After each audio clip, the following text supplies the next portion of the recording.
Hi, in this video, I'll be going through what is a basis for topology. So, we have introduced a topology in the previous video, and you can watch that before going to this. And we have introduced that a topology is just a collection of sets that you call open. So, it's a collection of this thing called open sets that is closed under finite intersection and arbitrary union.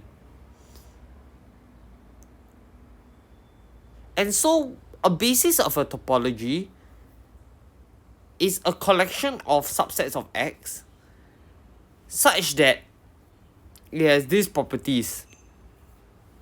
For every element in X, there contains a basis element containing X. And if X belongs to the intersection of two bases, then there will be a third basis such that X is contained within B3. And so you can say that B1 intersect B2 is a union of members of script B. And why do we want these properties? Is because it will help us tell us what an open set of X is for a given topology generated by this basis. So in the previous video, I also talked about what is a topology generated by any given subset of X.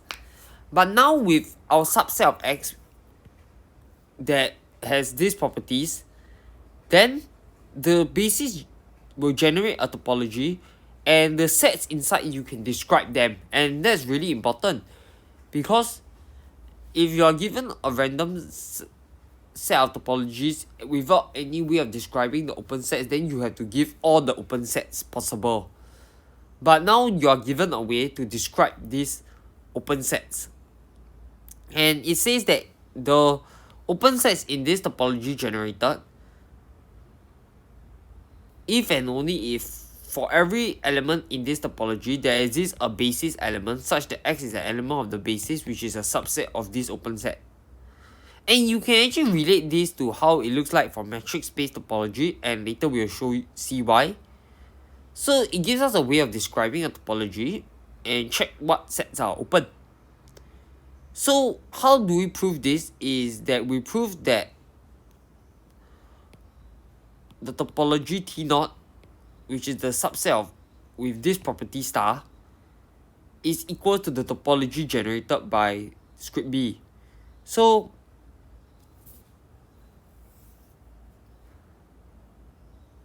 it's quite clear that T0 is an element of TB, because U can be written as a union of the basis elements, and because T is a topology on X with the basis as a subset of T, this implies that T0 will be a subset of T, B, and hence T0 is a subset of TB. So now we have to get the reverse inclusion to show that TB is a subset of T0. And that should be quite clear if we can prove that T0 is a topology and B is a subset of T0, which is very clear already. And so it is also clear that the empty set will be a subset, will be an element of T0, because it fulfills this condition vigorously true. So now we just need to take a family of elements of T and U be the union of this family. Then, given an X element of U, there will exist an alpha such that X is an element of this U alpha. And since U alpha is an element of T0, it fulfills this property star. And so then you can use the property 1 of the idea of what is a basis to say that for all x there exists a basis x element of script B such that x is an element of bx, which is a subset of x, and so x is an element of the topology as well. So this U over here shows that it's closed under arbitrary union, which then you use to prove that x is inside as well.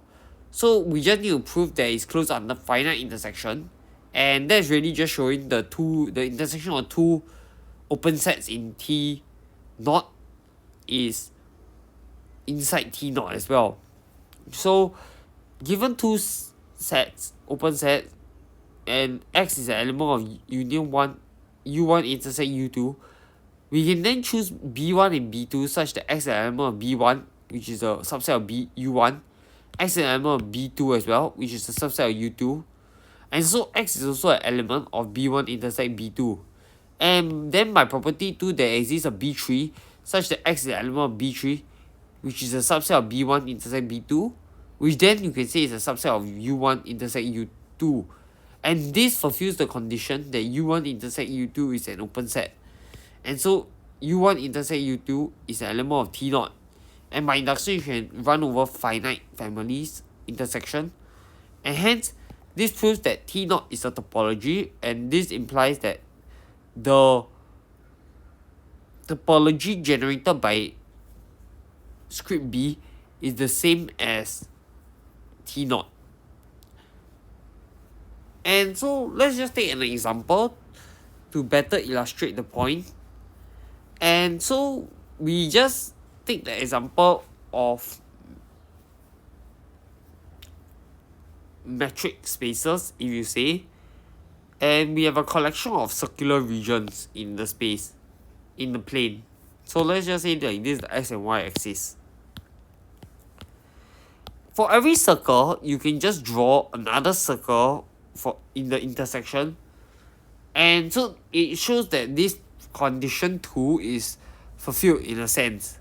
And so the topology generated if and only if the subset is open, if and only if every x lies in some circular region. So that means every x you can just draw a circle over there, which you can see quite clearly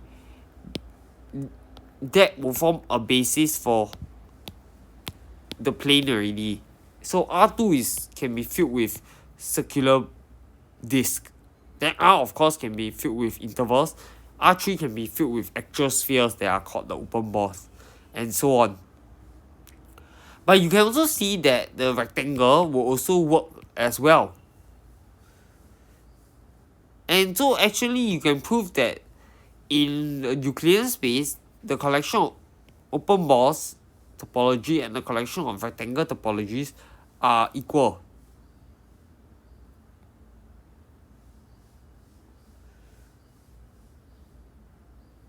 And a corollary of what we have proven is that the topology is actually any open set is actually a union of basis elements.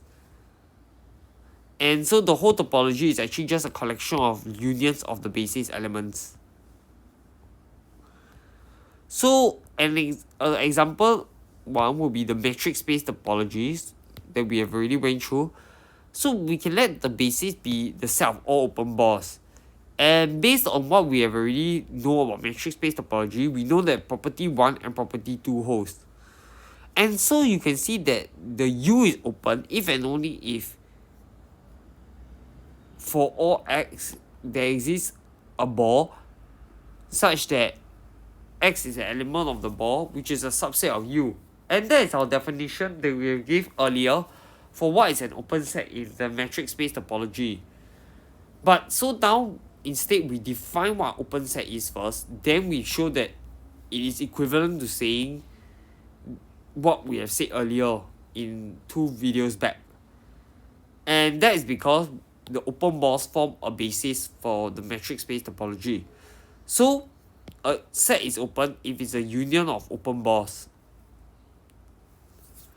I hope now it's become clearer the picture of how we have generalized from the metric space topology and redefine the notion by first now defining what an open set is, which is just an element in the topology. And then we see that all our notions that we build it from also holds true. And there is no inconsistency. I've come to the end of this video. And so in the next video, I'll go through what is a subbasis and more topological notions.